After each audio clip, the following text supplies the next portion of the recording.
दोस्तों, सबसे पहले सब्सक्राइब करें, नोटिफिकेशन बेल दबाएं और सबसे पहले वाली ऑप्शन ऑल करें, जिससे हमारी आने वाली नई वीडियो की नोटिफिकेशन आपको फ़ौरन मिल जाएगी। जय श्री राम भक्तों।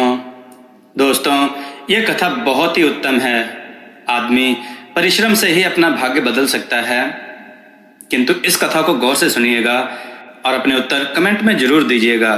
चलिए कथा की ओर चलते हैं। आज की कथा है माली और राजा तथा एक जोशी। दोस्तों, भाग्य में लिखा मिट नहीं सकता। आइए कथा की ओर चलते हैं।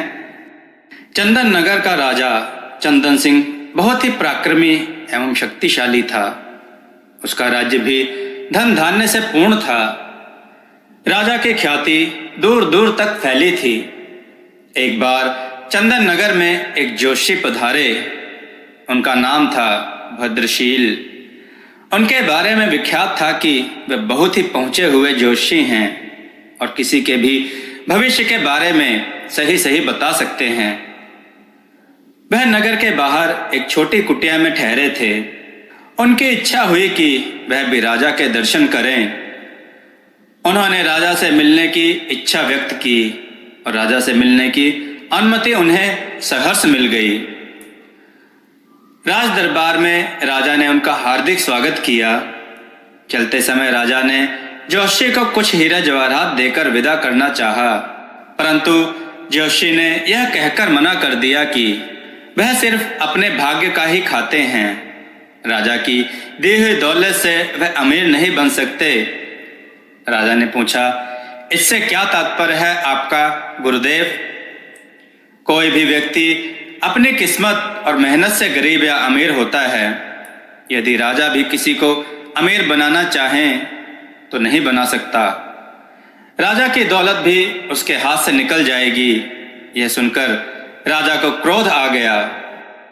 गुरुदेव, आप किसी का हाथ देखकर यह बताएं कि उसकी किस्मत में अमीर बनना लिखा है या गरीब। मैं उसको पलट कर दिखा दूंगा।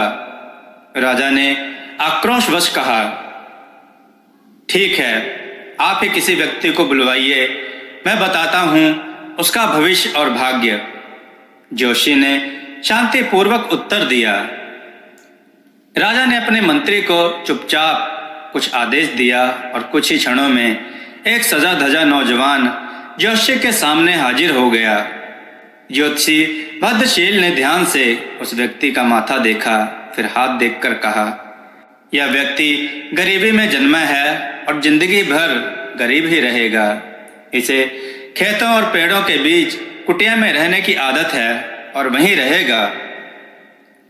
राजा चंदन सिंह सुनकर हैरत में पड़ गए और बोले, आप ठीक कहते हैं।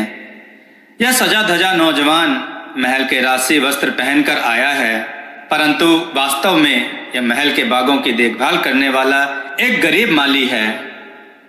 परंतु गुरुदेव, 1 वर्ष के भीतर मैं इसे अमीर बना दूंगा। यह जिंदगी भर गरीब नहीं रह सकता। राजा का घमंड देखकर ज्योतिषी ने कहा, ठीक है, आप स्वयं प्रयत्न कर लीजिए, मुझे आज्ञा दीजिए। और ज्योतिषी भद्रशील चंदन नगर से चले गए।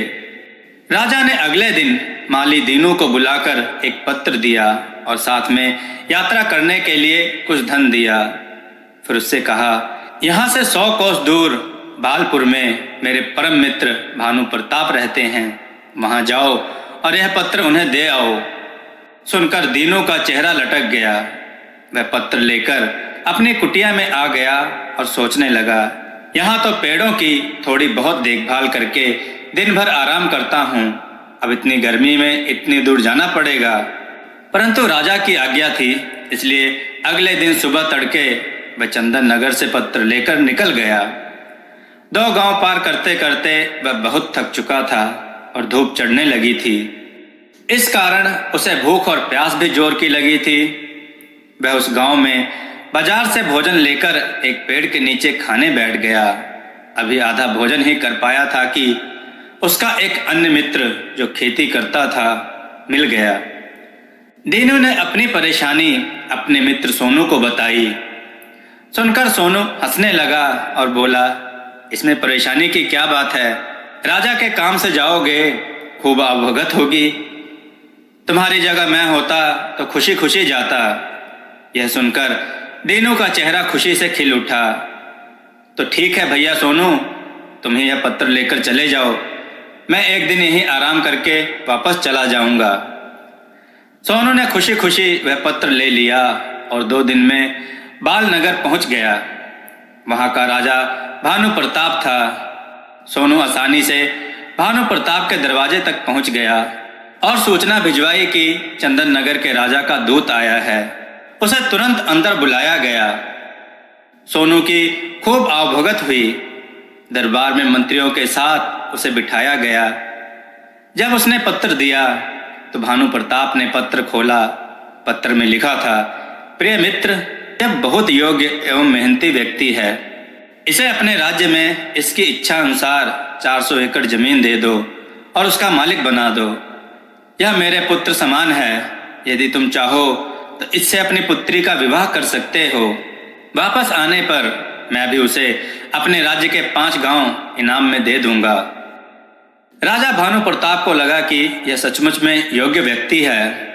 उसने अपनी पुत्री व पत्नी से सलाह करके पुत्री का विवाह सोनू के साथ कर दिया और चलते समय ढेरों हीरे जवाहरात देकर विदा किया।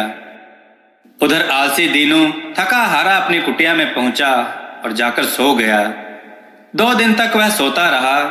फिर सुबह उठकर पेड़ों में पानी देने लगा।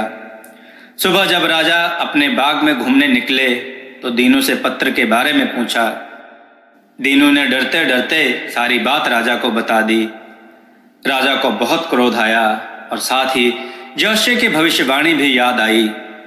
परंतु राजा ने सोचा कि कहीं भूल चूक भी हो सकती है, अतः वह एक बार फिर प्रयत्न करके देखेगा कि दीनू को धनी किस प्रकार बनाया जाए।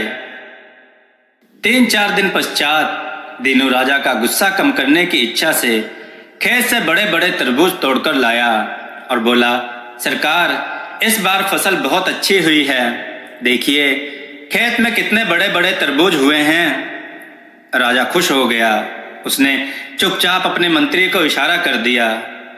मंत्री एक बड़ा तरबूज लेकर अंदर चला गया और उसे अंदर से खोखला कर उसमें हीरे जवाहरात भरकर ज्यों का त्यों चिपकाकर ले आया।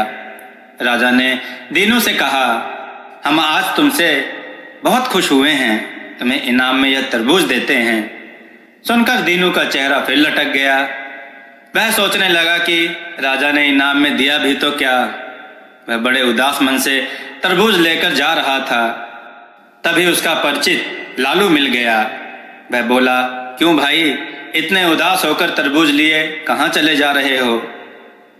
दीनू बोला, क्या करूं, बात ही कुछ ऐसी है। आज राजा मुझसे खुश हो गए, पर इनाम में दिया भी तो यह तरबूज। भला तरबूज भी इनाम में देने वाली चीज है? मैं किसे खिलाऊंगा इतना बड़ा तरबूज? लालू बोला, निराश क्यों होते हो भाई, इनाम तो इनाम ही है। मुझे ऐसा इनाम मिलता तो मेरे बच्चे खुश हो जाते। फिर ठीक है, तुम ही ले जाओ यह तरबूज। और दीनू तरबूज देकर कुटिया पर आ गया। अगले दिन राजा ने दीनू का फिर वही फटा हाल देखा तो पूछा, क्यों तरबूज खाया नहीं? दीनू ने सारी बात चुपचाप बता दी। राजा को दीनू पर बड़ा क्रोध आया, पर क्या कर सकता था। अगले दिन दीनू ने लालू को बड़े अच्छे अच्छे कपड़े पहने बग्घी में जाते देखा तो उसके आश्चर्य का ठिकाना न रहा। दीनू ने अचानक धनी बनने का राज लालू से पूछा तो उसने तरबूज का किस्सा बता दिया। सुनकर दीनू हाथ मलता रह गया। तभी उसने देखा कि किसी राजा की बारात सी आ रही है। उसने पास जाकर पता किया तो पता लगा कि कोई राजा अपनी दुल्हन को ब्याह कर ला रहा था। ज्यों ही उसने राजा का चेहरा देखा, उसके हाथों से तोते उड़ गए। उसने देखा राज सवारी पर सोनू बैठा था। अगले दिन सोनू से मिलने पर उसे पत्र की सच्चाई पता लगी, परंतु अब कर भी क्या सकता था। राजा ने भी किस्मत के आगे हार मान ली और सोचने लगा, ज्योतिषी ने सच ही कहा था, राजा भी गरीब को अमीर नहीं बना सकता यदि उसके भाग्य में गरीब ही रहना लिखा है। अब राजा ने ज्योतिषी भद्रशील को बहुत ढूंढवाया पर उसका कहीं पता न लगा। दोस्तों, भाग्य से अधिक किसी को कुछ नहीं मिल सकता। दोस्तों, यह कथा आपको कैसी लगी? अपने विचार और सुझाव कमेंट में जरूर दें। हमारी कथाओं को लाइक करें, हमारे चैनल को सब्सक्राइब करना ना भूलें। हमारी कथाओं को शेयर जरूर करें, जिससे लोगों को उत्तम ज्ञान प्राप्त हो। जय श्री राम भक्तों।